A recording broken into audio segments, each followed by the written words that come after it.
இயேசுவின் அன்பு இதயங்களுக்கு காலை வணக்கம். இந்த நாள் உங்களுக்கு ஆசீர்வாதமாக அமைய வாழ்த்துக்கள்.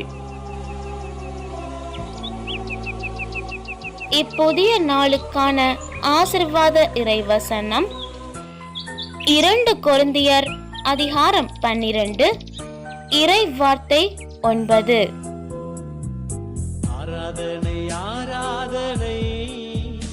என் அருள் உனக்கு போதும், வலுவின்மையில் தான் வல்லமை நிறைவாய் வெளிப்படும். அற்புதமே அதிசயமே